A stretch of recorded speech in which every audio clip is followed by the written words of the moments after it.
This is Game Night with Josh Hennig on 97.3 ESPN and the free mobile app.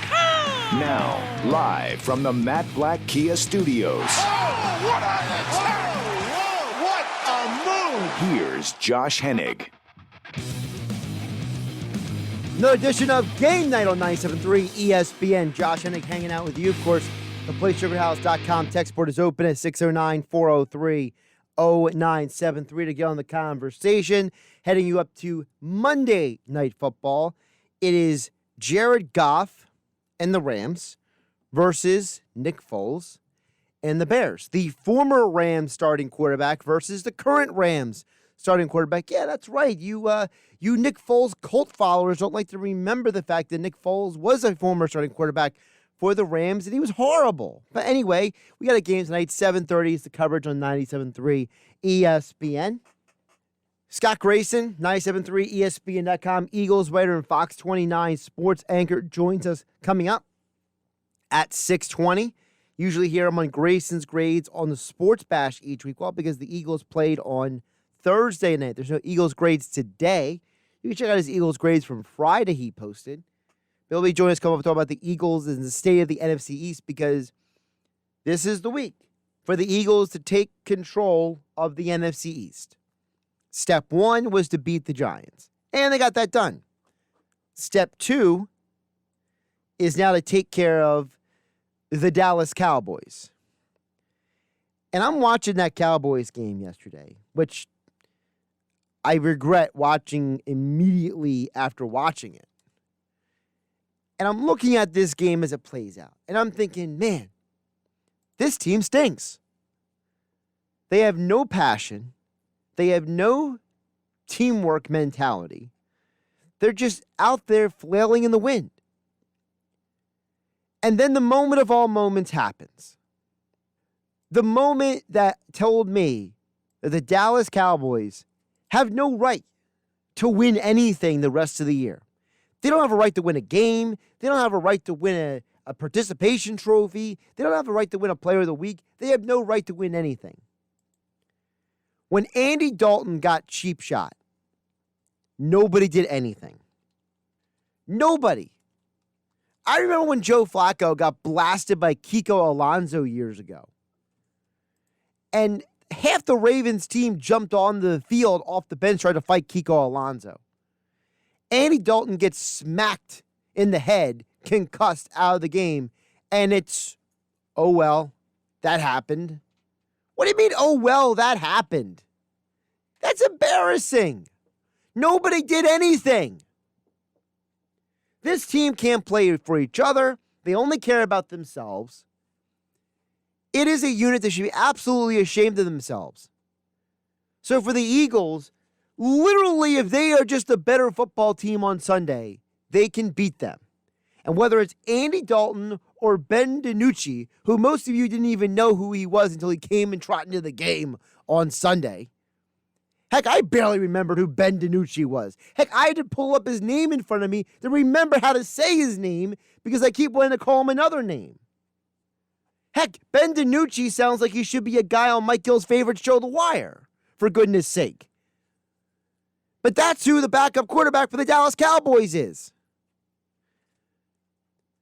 So you are going to either have a bruised and battered Andy Dalton or Ben DiNucci from James Madison, or before that, from the University of Pittsburgh.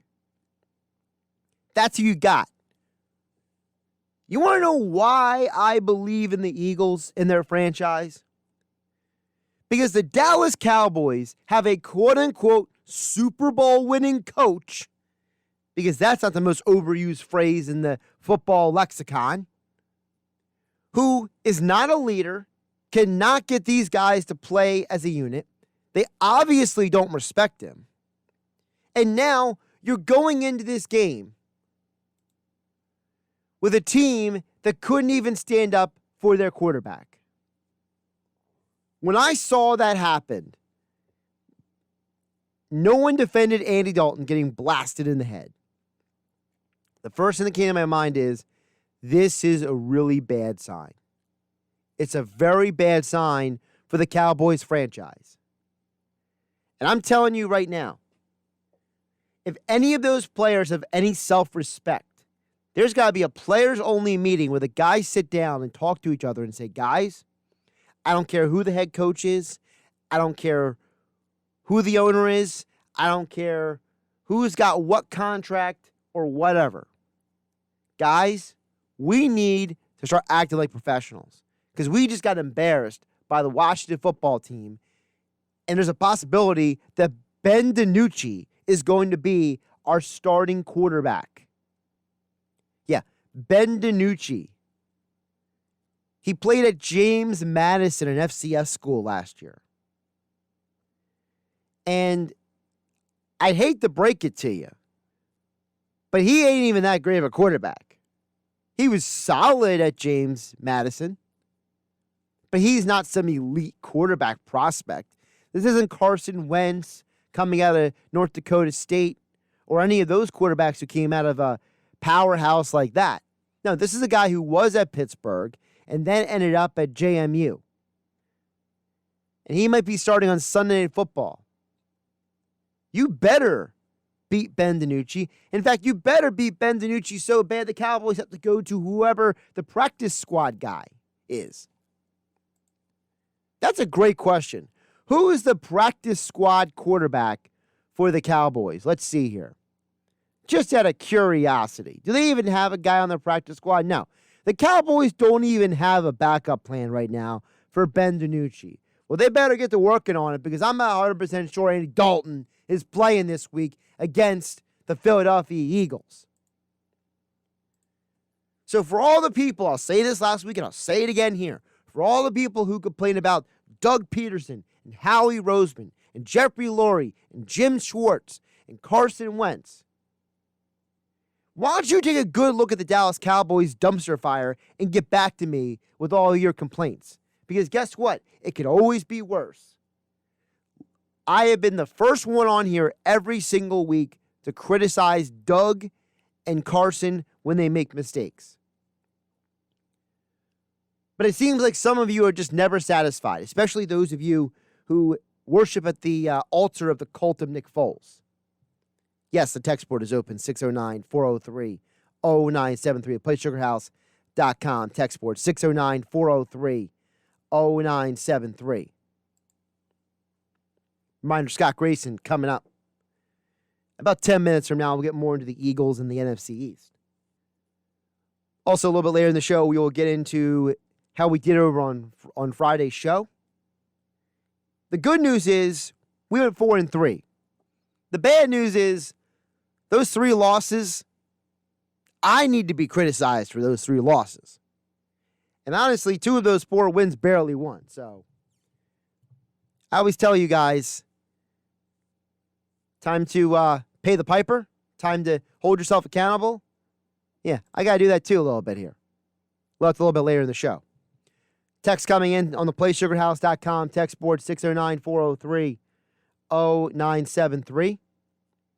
Lee in Buna chimes in and says, as a Dallas fan, I can tell you we have completely given up on our team. Go Eagles. You guys deserve it for what you're doing. That's Lee in Buna.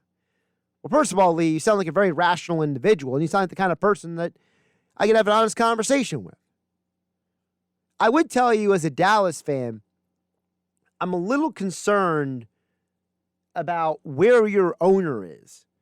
Because I don't think Jerry Jones is really spoken a lot about what's going on lately. When the report came out last week about the team, he didn't have to say much about it, neither did Stephen Jones. And I believe in his press conference or his radio interview earlier today, he didn't have much to say either about what happened yesterday. It almost seems like the ownership has given up on your season as well. And that's a bad sign, too. It's not like the Cowboys are completely out of it in the NFC East, but it seems like whenever, I guess when Jerry Jones saw Ben DiNucci trot onto the field, he knew, just like everybody else. And it's a shame. But this all started in August, all right? Liam Buna, you know where this all started without problems with the Cowboys? When they cut Gerald McCoy, when he got injured and was out for the season. When he got injured with that Achilles issue, and they cut him and threw him out the door, to me, that was a sign that this organization didn't care about its players. And the bizarre negotiations between them and Dak, that's got to be a red flag too. I think the Jones family have miscalculated from the hiring of Mike McCarthy to now. And I think that the Grim Reaper has come to collect. 609-403-0973, the PlaySugarHouse.com text board. Dan from EHC says, Josh, this is the worst week to wake up the Cowboys and motivate them to play together. Dan, do you really think the Cowboys are going to ever wake up and ever be motivated to do anything at this point? Every Cowboys game I've seen since Dak Prescott got injured has been a complete embarrassment. Dak was the glue holding them together. Even if you wake up the Cowboys, I don't even think they're ready to be woken up. It's like when you take like a sleep aid, like a melatonin or something the night before, and you wake up the next morning, didn't get enough hours of sleep, and you're so groggy the rest of the day. That's what it would be to wake up the Cowboys at this point. They still have the hangover of the sleep medication, the sleep aid they took from the night before throughout the entire game. They sleepwalked their way literally through it. I'm more concerned about if the Eagles take the Cowboys lightly. Because if the Eagles take the Cowboys lightly, then they need to be ripped from here to kingdom come, and someone needs to be fired. Whoever that may be. I don't even care who it is at that point, just somebody. Fire the quarterback coach. I don't care. I mean, what does Press Taylor do anyway except for being Carson Wentz's best friend? 609-403-0973, PlaySugarHouse.com. Text board 609-403-0973. Yes, the PlaySugarHouse.com text board. Place your legal sports bet at PlaySugarHouse.com. Sign up now. The match first odds up to $250. Must be 21 or older to play. Gambling problem? Call 1-800-GAMBLER. Texas, North Dakota State is a powerhouse. Well, yes, North Dakota State has won multiple national championships at the FCS level in the last few years. I have to look up exactly how many, but they've won a bunch. Yeah, North Dakota State Bison. You ever see that TV show Fargo? I think it's on FX. Well, North Dakota State, the quarterback, the school that Carson Wentz is from, that's where it is, Fargo. Yeah, they won a bunch of national championships. Let's see here. Here it is. Through January 2020, they've won 16 NCAA national championships at the FCS level. That's a lot of national championships. So, yeah, they are a bit of a powerhouse. Just because they're not in the FBS doesn't mean they're not a powerhouse. Respect them. 609-403-0973. Lee from Unify is up and says, Jerry's at fault. He has been. Cowboys had this issue last year with no scores in the first half. He picked CeeDee Lamb. Look, I can't blame him 100% for picking CeeDee Lamb. I think it would have been better if they went with a secondary guy.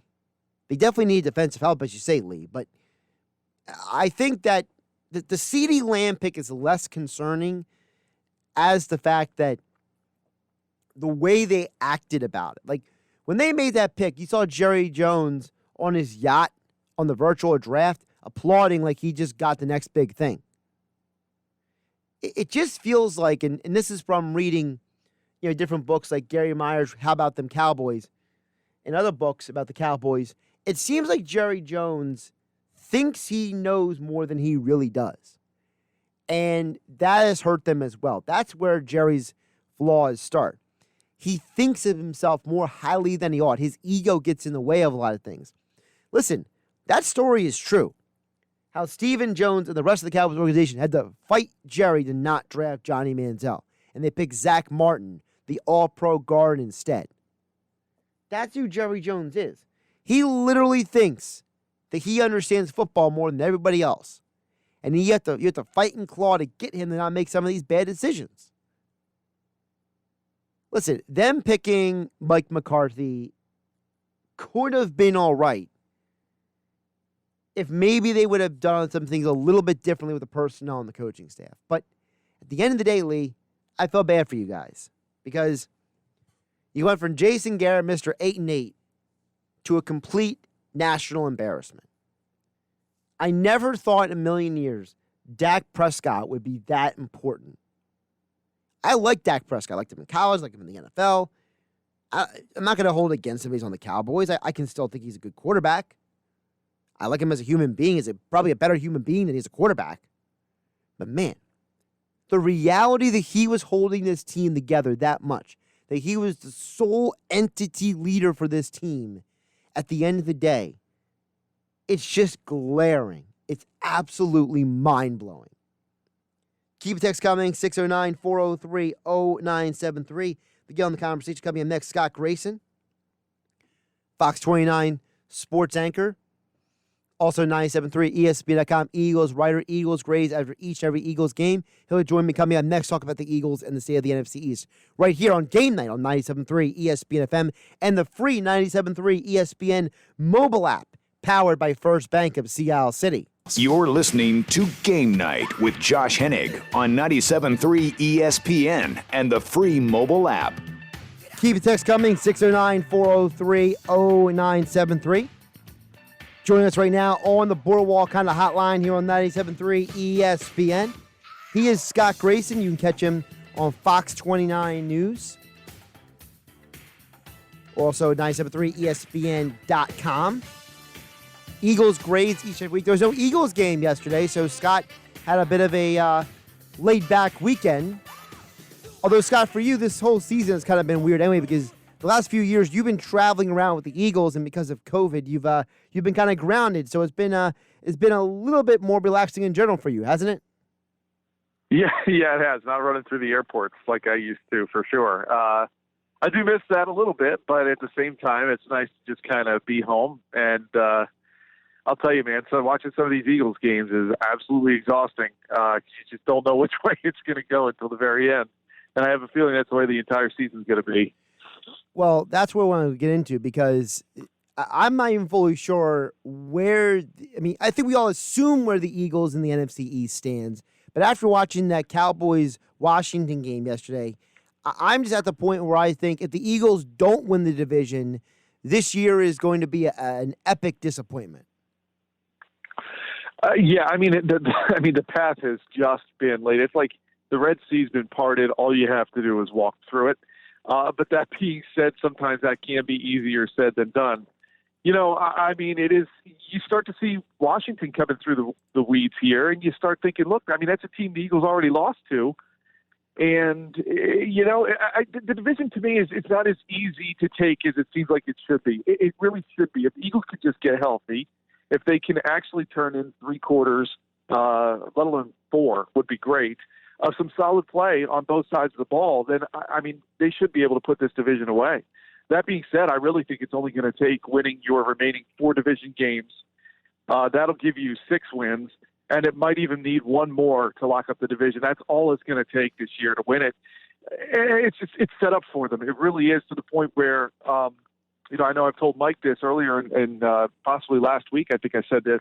Look, if the Eagles can get healthy and they can win their division, they're going to host a home playoff game. I don't think if they're a healthier team that they're a team that anybody wants to play in the playoffs. But they've got to get healthy. They got to show that they're healthy. They got to play better when they're healthy. And like I said, they got to turn in 3, let alone 4 quarters of solid play to kind of get to that point where you start saying, they might be able to win a playoff game or more. Now, we know guys are getting healthy. Jalen Reagor, they activated him for the practice window. TJ Edwards, Jason Peters. We know that down the road, other guys are going to be coming back. Is it possible that the Eagles might get healthy at the point of the year where it might be worse for the rest of the league, considering that going into November and December, they might be their healthiest? Yeah, they really need to get healthy. Here's the key. They need to be careful when they bring these guys back. I'll give you one example, Deshaun Jackson. I know some people have argued with me. I'm saying you shouldn't have run him out there to return that punt, even though I know you were desperate to get a big return. That's a spot he's, lived in the past, especially against the Giants. But you look at that moment and what the risk was and what we end up seeing now, it clearly is. You got to be careful with these guys when you do bring them back. And you mentioned Jalen Reagor. He's the one I'm watching. Okay, he's practicing this week. That tells me that they think he might be able to play this week. But you have a bye coming out of it. So even if you do run him out there, I really expected they'd put Deshaun Jackson on a pitch count. I think to a certain extent they did. I think Jalen Reagor, you got to be careful with what you do. Now, his was a thumb, so it's either it's healthy or it's not. He can catch passes or he can. And I think to that extent, you could possibly just let him go if he says he's ready. You see in practice that he's good to go. But I think you got to be careful with all these guys as you start bringing them back. And then you run into the issue of when Jason Peters comes back, to me, you can't put him at left tackle. I think you've got to continue to develop Jordan Mailata there, and you've got to get Peters to buy into not being the left tackle. Who knows how that's going to go. So I think there's definitely some hurdles this team's going to have to clear as these guys start coming back. And what role does Alshon Jeffrey play when he gets back here? All that's going to be interesting to watch. You mentioned Jason Peters. I don't understand how there's any way they let him go back to left tackle. I mean, I'm not saying Mailata is a second coming of Trey Thomas or anything, but he's been more than serviceable out there. And you don't want to pull the rug out from under the guy at this point. And let's be realistic, Jason Peters, he can't move anymore. So I don't understand how there's any reality or scenario where they even let JP go out there unless Mailata has a epic injury. Yeah, that to me here's the biggest thing to me is what you're investing in. You've already invested in Jordan Mailata by taking a chance on him. And I think, everybody thought they were getting ready to just kind of say, yeah, this experiment didn't work. Well, you know what? Maybe you just needed to see the guy play in some games because I see the potential there and I see the learning curve. And I see every game he starts learning more and more about the position. And the best way to learn is by being thrown into the fire. And if you suddenly take him out of that learning mode at that position and either put him on the bench or try to move him to another position, I think that's hurting him. It's hurting your team, your franchise down the road, because what you could invest in here is ultimately ending up with Mailata playing, 12 games, something like that. Imagine what that learning experience is like to have that on film in the offseason. Those reps, the guys you went against on all these different teams that had to block. You might have really found something with a younger guy. Jason Peters, if he goes back to left tackle, it's for how many quarters he stays in the game. And then that experiment's done. And even if he does stay there and is somehow able to finish the season, he's done. He's done. So you've now not helped your future in any way. So you got to leave Mailata there for sure. Scott Grayson joining us here on GameNight on 97.3 ESPN. Make sure you check him out on Twitter at @SGraysonFox29. Of course, Props and Locks show. You catch him on Sports Sundays on Fox 29 in Philly and also on our website, 97.3 ESPN.com after each Eagles game with the Eagles grades. Joining us here on GameNight on 97.3 ESPN. Stay on the offensive side of the ball.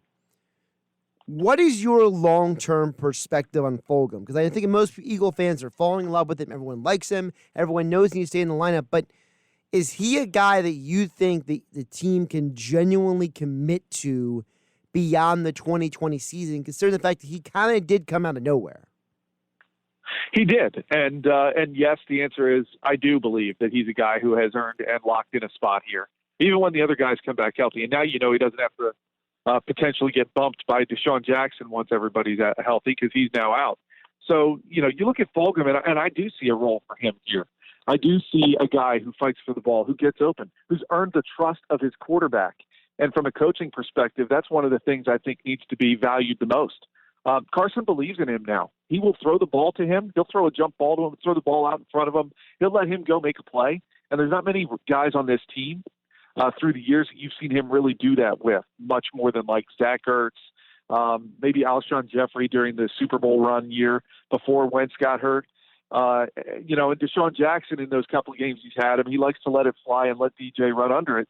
I just see confidence in Fulgham, and I see production week in and week out to the point that he's starting to gain some extra attention from the opponent's defense. And if you can put a guy out there who gets extra attention, it means somebody else is going to be open. So you got to put those guys out there. I think Fulgham definitely has a role. What that role will be as these guys come back, who knows? I also am curious to see what happens. We've heard the rumblings. We know Alshon Jeffrey was on the trading block before. If they can get him out there and get him to play a little bit, then perhaps they try to trade him. Perhaps they don't. But I think Fulgham earned earned everything he can get here. I mean, look, Greg Ward earned a lot, and I think Fulgham is at this point outperforming Ward as well. And and then you get into J.J. Arcega-Whiteside. I mean, Fulgham definitely deserves more plays than Arcega-Whiteside does. I mean, in the way that the Eagles have drafted at that position in the past, you found something here. Count your blessings he's here and take care of the guy at this point because I think he's earned it. You mentioned Greg Ward, and that brings up a question a lot of people have asked. I don't think anyone's ever given a full answer for, and that's this. We've all criticized the Eagles for some of their draft picks, right? But we've also praised them for finding these undrafted guys, right? The Fulghams, the Wards, the Corey Clements. So how do we balance the fact that we give them credit for, hey, you're finding guys off the scrap heap that nobody wanted who are productive, but then at the same time, you're drafting J.J. Arcega-Whiteside? Yeah, I think they've been lucky they found what they have through the route of the practice squad and by somebody else's discarded trash that they've turned into, a treasure. I think that to me, if they make the playoffs this year, the one downside of that is there'll be no accountability for how poorly they assembled the team in certain spots and the lack of depth they had in others. And the way they've used the draft in the past, at least I don't think there'll be. And to me, Howie Roseman's the guy you got to point out with that. Look, I like the way Howie can work the salary cap. I like how Howie can kind of makes. I have no problem with the trades he's made in the past, but Howie can't draft. And when Joe Douglas was here, that was the buffer that kept Howie from really blowing the whole thing up all the time in the draft. And what you had with Joe Douglas now is gone. He went to the Jets. And so you see now that Howie Roseman is back making the calls, and you see the results. And you sit there and we all scratch our head about Jalen Hurts. You could have had a linebacker. You could have done something else to help your team. And I like what Hurts brings when he gets in there in some of these plays and the energy and the speed. But I don't understand why that pick was made when it was made, unless you're trying to telegraph that you're ready to potentially put Wentz on the trading block. And that's not the case. So I don't know what Howie Roseman's been doing drafting. And I think it's going to be interesting to see what they try to do to rectify that, because his drafts have clearly been poor. And the track record continues to show that. So, but again, there's things Howie does that, I think are good. They are his strengths. Drafting is certainly not one of them. And they've got to do some more. You can't live off of trying to go to the trash heap all the time and trying to find a treasure. It's just not the way to build a franchise. Now, just to play devil's advocate, do you give any credibility or credence or anything? Because you've been around the Eagles in many of their morphed iterations over the last several years, that the idea that some of those picks were quote-unquote Joe Douglas picks, that, for example, Joe Douglas, he was the guy who was high on Andre Dillard, or that he was the one who wanted Donnell Pumphrey, or that he was the one who really pressed them to draft Sidney Jones, that maybe it was Douglas maybe not giving Howie the best advice. Do you give any credence to that theory out there? I mean, it's possible. I might give it a little bit, but I think that Joe Douglas was more involved in the key picks that panned out. I think he was more involved in finding the free agents and the trade targets that they ended up going. I think it was done more like, Jim Schwartz and Doug Peterson said, I need this kind of guy. Joe Douglas would do his research and come back and say, all right, I got 3 options for you. And they would kind of twiddle it down to where they had said, maybe, okay, I want one of these 2 guys. Howie, go see which one you can get the better deal with. And then, boom, that's how it worked. I have a feeling that's the way it kind of went down. So it was a team effort, but they each did their strengths. They each applied their best, their best roles into the process. Now I don't think that's the case. And you see a lot of, you see Howie doing it all, and you see the results. Let's get back to the field because, of course, this upcoming Sunday, it is Dallas week with the Cowboys. Whether it's Andy Dalton or DiNucci, whoever the quarterback is for the Cowboys, obviously it's going to be a serious downgrade from Dak Prescott. In your mind, is this one of those games where the Eagles need to win convincingly, or we're just going to keep ripping them, or do you feel like a win's a win and nothing matters at the end of the day? I mean, ultimately, a win's a win. That's the short answer. To me, the Cowboys are so close to imploding in that locker room. You got the coach pointing the fingers at the players pointing the fingers at the coaches for not having them prepared well. And so all it takes at this point, I think, I said this on Fox 29 last night, I think the Eagles can deliver the knockout blow to this team if they beat them, because now they're going to fall further away from first place in the standings, and they're going to start to not have that anything to play for. And they're going to start to have more and more complaints about what's going on there, and you'll start hearing more of it done publicly. And so I think the Eagles have a real opportunity here to, really kick a rival in the face. I think, the key to that is to get on them early. If they can get on them early in the game, that team will start to fold. I think there's going to be an opportunity for some turnovers. If Andy Dalton does play, he's going to be right out of the concussion protocol by a day or two after the hit he took. And I got to believe he's going to be a little gun shy.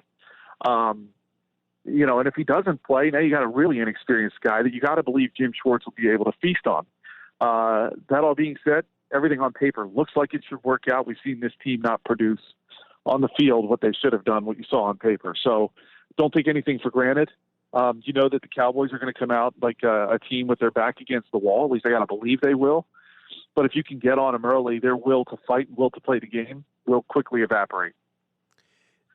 I'm going to, by the way, speaking of the Cowboys, this just came out a little bit ago, and you'll either love this or you'll just cry and die, Scott. So the conference call with Cowboys defense coordinator Mike Nolan has been put on hold earlier because he had Tabasco sauce on his finger and got it in his eye. That's a new one. Or they're getting ready to fire him. Is he putting the Tabasco sauce to maybe avoid getting fired? I don't know. Yeah, right. Yeah. I mean, I swear I couldn't see anything. I had no idea what was going on the field. Right. I mean, that is a new one. That's like Zach Wheeler losing a fingernail and a zipper in his jeans. It's totally 2020. Oh my goodness. I just can't wrap my head around. And this is not a diss on Dak Prescott, Scott, but listen, I like Dak. I liked him in college. I like him. I think he's a better human being than he's even a quarterback, but I don't think any of us gave him enough credit for how he held that team together. And now without him out there, it's like he might be the most valuable player on planet Earth. Yeah, I agree. I mean, there's a lot of things this team's missing, and I think leadership is one of the ones that comes to mind. But, as much as I'm, at times, and I've ripped this team occasionally for various reasons, the one thing that you can see, and a biggest difference between the Eagles and the Cowboys at this point to the way their seasons have gone, somehow Doug is able to get these guys never to give up within a game and within a season. I mean, when it starts seeing all these injuries mount up and you start thinking there's a reason to be able to start packing it in and thinking about what you're going to do in the off season, these guys keep fighting. They keep finding a way. And even within a game, I mean, they were down 11 with a little more than 5 minutes to go in the game on Thursday night. And everybody's like, oh my gosh, I can't believe they're going to lose to the Giants. And somehow they found a way to win. And was it pretty? No. Was it excruciating to watch? Absolutely. But they found a way to win, and that's when, you go a day, 2 days away from that. You kind of forget how ugly the win was. It was a win. You see it in the standings, what it does for you, and you're moving on to the next opponent. Now, that being said, if they somehow lose this game, that bye week is going to feel like an eternity. So they need to find a way, in my opinion. You win this game, you put Dallas in a big hole. You've started to create a little more distance between you and some other teams in the division. You got a week off before you can try to deliver a knockout punch to New York. And suddenly you're really starting to grab hold of this thing. But the way the Eagles have continued to stay together in that locker room, they do miss some guys that provided what I thought was really key leadership. But, the guys that are there now are keeping it together still. And then, like I said, the biggest thing is they keep fighting. Even at times when you think they're about to pack it in, I am amazed at how this team under Doug continues to come out and give their best effort. Scott, real quick before I let you go, because what you just said, how much credibility do you give to the fact that Doug is a former player and the fact that even when he was a former player, the kind of person he is, how much of that does not get talked about enough about how he has been able to get those guys keep staying and to keep competing and everything you just talked about? Yeah, I don't know. That'd be a great question to ask some of these players when they're done playing. Because now they're still in it. I don't know if they give away all the trade secrets, but Part of it could be, Doug was a backup quarterback. It's not like he's a Hall of Famer that these guys are going to suddenly be like, oh, my goodness, look at him. But he played with some great teams. He played with some great players. I'm sure he relays a lot of Brett Favre stories. I'm sure he relays a lot of things he learned from just playing in Green Bay. And the coaches he played under that he's tried to adapt some things with. Somehow he has gotten these guys to buy into everything, he's trying to do. And at times I don't totally think there's this perfect connection between him and Carson, but somehow they do end up kind of getting at least within the same chapter if they're not on the same page. And I think when they are on the same page, and I think we saw that in 2017, and I think some of that does have to do with John DeFilippo and Frank Reich. And perhaps if Doug can find the right guys to be the right whisperers to Carson, that could be even better. But so far it's worked. I think the two of them are working. Could it get better? Yeah. But the way that things are going and what Doug has been able to do, sure, the fact that he was a former player, he went through the grind these guys went through, and in some ways he went through a worse grind because that was back during the time of two-a-days. And these guys didn't even have any preseason this year. So, I think he can fall back on some of that stuff, and it does get some credibility, I got to believe, from these guys. Where some other coaches who didn't play, they're just coaches, I don't know if they can have that luxury with some of the players. He's Scott Grayson, of course, Fox 29. You can catch him on Sports Sunday, Props and Locks. Also check out his Eagles grades after every Eagles game at 97.3 ESPN.com. As all guests, he appeared here on Game Night on the Boardwalk Honda Hotline. Scott, appreciate the insights and the conversation. No problem, Josh. Thanks for having me. Josh Hennig here on Game Night on 97.3 ESPN. Of course, Game Night being brought to you by GMS Law. Make the right call with 4 convenient locations to serve you. Visit them online at gmslaw.com. We'll get back to the text board next, 609-403-0973 to get on the conversation right here on 97.3 ESPN FM and the 97.3 ESPN mobile app, powered by First Bank of Sea City. Now, more Game Night with Josh Hennig on 97.3 ESPN and the free mobile app. Game Night here on 97.3 ESPN being brought to you by Matt Black Kia.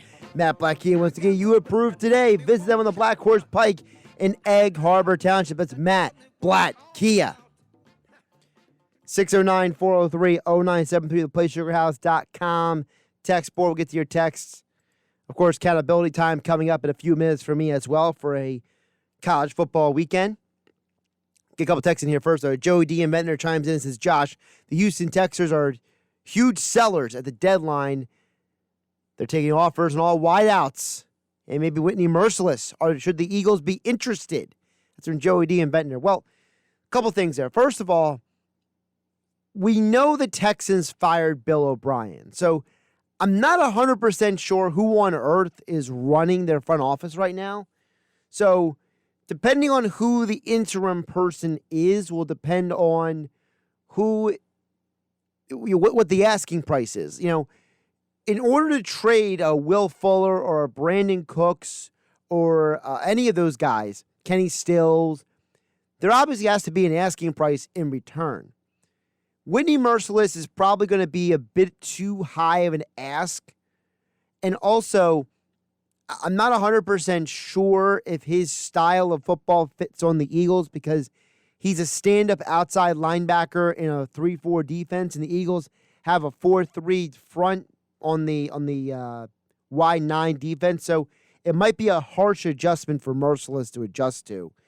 Remember how Connor Barwin had some issues making the changes back and forth. So, and Connor Barwin's from that style of defense. My problem with the wide receivers also is that whether it's Fuller or Cooks, they both have a heavy injury history. And I don't think people really want to have another injured Eagles receiver this year, considering the fact that Cooks and Fuller have been injured about as much as Alshon Jeffrey and Deshaun Jackson have in the last few years. So, is it an idea? Sure. I do think Joey D. and Ventnor that Howie has to make a trade before the deadline this week. I don't see a scenario where the team doesn't make a trade. Is it going to be a splashy trade? I don't know if it's going to be a splashy trade, but I feel like he's got to do something. There's all these reports out there that he's calling teams, talking, they're putting feelers out there. So there has to be a reason why, right? There has to be something they're working on, something in the pipeline, right? Something out there that's causing them to make these conversations happen. So, again, I'm assuming they're going to do something. I just don't know if it's going to be with Houston. Joey D. and Mender. Appreciate the text, though. 609-403-0973. Dan from EHT chimes in. A couple of points. He says, number one, why is there such bias with Jalen Hurts' draft pick? He looks like a real talent. It could be, at worst, a trade piece later. Well, the problem with the Hurts pick is that there's a lot of people who feel like you could have done something else with that pick instead of picking Jalen Hurts. Now, I'm not going to sit here and act like the Hurts was a bad pick. I personally think Hurts is a good pick. I understand what you're saying, that he could be a trade piece for later. If you heard Joe Banner was on the Inside the Birds podcast a few months ago with Adam Kaplan and Jeff Mosher, who jump on the football at 4 each and every week on the Sports Bash. Joe Banner said that he felt that the Eagles still have remorse for passing on Russell Wilson years ago. And that there's a part of them that felt like if that pick ever came around again, they would have to draft that kind of player. And he felt that was the reason why the Eagles and Howie Roseman, the guy that Joe Banner knows very personally, that's why they made that pick. So there's a possibility that one day the Eagles might not trade Hurts. They might trade Wentz. The other question, Dan from EHC says, maybe we're downplaying the Cowboys' last two opponents since Dak got hurt. Cardinals look really good, and Washington is better than most thought. That's true, but I think that makes it a little bit worse for the Cowboys because the way they played and the way they competed in those games makes it worse. Because if you're going against good teams, you got to at least elevate your play to their level to compete with them. And the Cowboys, they ain't doing no such thing. All right, so over the weekend, we went 4-3 on the picks. We're overall 33-21 on the year. Where did I get right? Temple at Memphis hit the over. The over was 69.5. Well, they hit 70. So a little fortunate there. NC State, that was a horrible pick. They didn't show up for that game. They had some really poor play. It was like they weren't even going out there to compete at all. Rutgers covered. +10. Michigan State. How about that? Hey, Rutgers, they're underdog this week. They might cover again. How about them apples? Rutgers is no longer the worst team in the Big Ten. Ain't that incredible? That's wild. Also, what did I get wrong? Kansas at Kansas State under 48. I put this out on Twitter at Josh Hennig on Twitter. I completely underestimated how horrible Kansas is without Puka Williams, their number one player on offense, their running back. They had no want in that game. They had no effort, no desire. That's a rivalry game, Kansas State. And you let them run over you like you're a nobody. I mean, it was just embarrassing, that game. What we get right, Iowa at Purdue, I said under 52 because no more wide receiver, one of the top wide receivers in the country in that game. Well, they hit the under in that game. What did I get wrong? Auburn at Ole Miss. I thought Ole Miss would cover the 3.5. I'm not going to act like the officials should have called the play differently. I know they should have called the play differently at the end of the game when the ball obviously touched the fingertip of the Auburn player, but that's neither here nor there. A loss is a loss. I'm not going to cry over spilled milk about that. What did we get right? Houston at Navy over 55. Yeah, it was at 57, I think was the grand total, but we still hit the over. 4-3, still a winning weekend. I'm going to take a thumbs up, take my winnings, roll out from there. We'll have more picks on a Football Friday this Friday on GameNight on 97.3 ESPN.